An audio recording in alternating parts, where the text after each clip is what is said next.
Hello guys, welcome back to our channel. അപ്പം നമുക്കിന്നൊരു mini vlog നോക്കിയാലോ. നമ്മളിപ്പോൾ ബസ്സിൽ കാറ്റൊക്കെ കൊണ്ടുകൊടുക്കാൻ പോണേ വെച്ചിട്ടുണ്ടെങ്കിൽ നമ്മൾ തറവാട് വീട് പോലെ കയറി ചെല്ലണം നമ്മുടെ വൈമാളിലേക്കാണ് കേട്ടോ. ഇത് കുറേ നാളായി ഈ വീഡിയോ എടുത്ത് വെച്ചിട്ട്, പക്ഷേ എഡിറ്റ് ചെയ്യാനും ഇടാനും എനിക്ക് മടിയായിരുന്നു. ഞങ്ങൾ ശരിക്കും പറഞ്ഞാൽ വൈമാളിലേക്കല്ല വന്നത്, ഞങ്ങൾ വേറെ കുറച്ച് ആവശ്യത്തിന് തൃപ്രയാർക്ക് വന്നതാണ്. പക്ഷേ തൃപ്രയാർ വന്ന വൈമാൾ കയറാണ്ട് പോകാൻ പറ്റില്ലല്ലോ. കാര്യങ്ങളൊക്കെ കഴിഞ്ഞ് വന്നപ്പോൾ ഒരു നട്ടുച്ച ഉണ്ടായിരുന്നു. അപ്പോൾ ഞങ്ങൾ ഫുഡ് കഴിക്കാൻ വിചാരിച്ചു. വിശന്ന് പൊരിഞ്ഞ് ഫുഡ് ഓർഡർ ചെയ്തിട്ട് ഫുഡ് വരാത്തതിൻ്റെ വിഷമമാണ് കേട്ടോ എൻ്റെ മുഖത്ത് കാണുന്നത്. ഞാനും എൻ്റെ അനിയനും കൂടെ ആയിരുന്നു കേട്ടോ വന്നിട്ടുണ്ടായിരുന്നത്. അപ്പോൾ വൈമാളിൽ വന്നിട്ട് അഫോർഡബിൾ ആയിട്ട് കഴിക്കാൻ പറ്റണതെന്ന് ചോദിച്ചിട്ടുണ്ടെങ്കിൽ ലോഡഡ് ഫ്രൈസ് തന്നെയാണ് കേട്ടോ. രണ്ടാൾക്ക് നല്ലോണം കഴിക്കാനും ഉണ്ടാവും. ലോഡഡ് ഫ്രൈസ് വന്നു കഴിഞ്ഞപ്പോൾ അതിൻ്റെ ഫ്ലേവർ അവനക്ക് ഇഷ്ടപ്പെട്ടില്ല. ലാസ്റ്റ് ഞാനത് ഒറ്റയ്ക്ക് കഴിക്കേണ്ടി വന്നു. അങ്ങനെ അവനക്ക് കഴിക്കാൻ വേണ്ടിയിട്ട് ഒരു ഷവർമ ഓർഡർ ചെയ്തു. ആ ഷവർമയും അവൻ തിന്നില്ല, ഞാൻ തന്നെ തിന്നേണ്ടി വന്നു. നമ്മൾ പിന്നെ എന്ത് കിട്ടിയാലും കഴിക്കണ കാരണം ഞാൻ അതും കൂടെ കഴിച്ചു.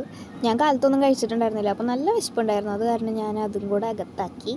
ആ പ്രൈസിനുള്ളത് ഉണ്ടായിരുന്നില്ല കേട്ടോ ഷവർമ. ഒരു ടേസ്റ്റും ഉണ്ടായിരുന്നില്ല, എനിക്ക് ഇഷ്ടപ്പെട്ടില്ല. എന്നാലും വാങ്ങിയതല്ല, അത് വേസ്റ്റ് ആക്കാൻ പറ്റില്ലല്ലോ എന്ന് വിചാരിച്ചിട്ട് ഞാനത് കഴിച്ചു. ഷവർമയും ലോഡഡ് ഫ്രൈസും പെപ്സിയൊക്കെ കൂടെ കുത്തിക്കയറ്റിയപ്പോൾ പിന്നെ അവിടെ നിന്നിക്കാൻ പറ്റാത്ത അവസ്ഥയായി.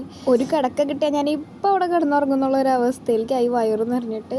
ശരിക്കും ഞങ്ങൾ വൈമാളിലേക്കായിട്ട് വന്നതല്ല, ഞങ്ങൾ കുറച്ച് ത്രെഡ് ചെയ്യാനും കുറച്ച് സാധനങ്ങളൊക്കെ വാങ്ങാനുണ്ടായിരുന്നു, അതിനൊക്കെ ആയിട്ട് വന്നതാണ്. പക്ഷെ മറവി എൻ്റെ കൂടപ്പുറപ്പായ കാരണം ഞാൻ അതൊക്കെ വീഡിയോ എടുക്കാൻ മറന്നു. പിന്നെ നമ്മൾ സ്റ്റുഡിയോയിലൊക്കെ കയറിയിട്ട് കുറച്ച് ചെരുപ്പുകളും ഡ്രസ്സും ഒക്കെ നോക്കിയിട്ടുണ്ടായിരുന്നു. ഇപ്പോൾ സ്റ്റുഡിയോയിൽ നല്ല സമ്മർ കളക്ഷൻസ് ഒക്കെ വന്നിട്ടുണ്ട് കേട്ടോ. നല്ല രസമുണ്ടായിരുന്നു കാണാനായിട്ട്, എടുക്കാനായിട്ട്. നമ്മൾ ലഞ്ചിൻ്റെ പൈസ ഉണ്ടായിരുന്നില്ല. അതെങ്ങനെയാണല്ലോ, നമ്മൾ ഡ്രസ്സ് എടുക്കാൻ വരുമ്പോൾ ഒന്നും നല്ലതുണ്ടാവും. നമ്മളെ കയ്യിൽ പൈസ ഇല്ലാത്തപ്പോൾ നല്ല നല്ല കളക്ഷൻസ് ആയിരിക്കും. അങ്ങനെ കുറച്ച് നേരം അവിടെ വായി നോക്കി നിന്നപ്പോഴത്തേനും നമുക്ക് വീട്ടിൽ നിന്ന് വീലൊക്കെ വന്നിട്ടുണ്ടായിരുന്നു. അപ്പം ഞങ്ങൾ നേരെ അവിടെ നിന്ന് ഇറങ്ങി വീട്ടിലേക്ക് പോകും. അപ്പോൾ നമ്മുടെ ചാനൽ ആദ്യമായിട്ട് കാണുന്നവരുണ്ടെങ്കിൽ ലൈക്ക് ചെയ്യുക, ഷെയർ ചെയ്യുക, സബ്സ്ക്രൈബ് ചെയ്യുക. അടുത്ത വീഡിയോ വീണ്ടും കാണാം. ബൈ.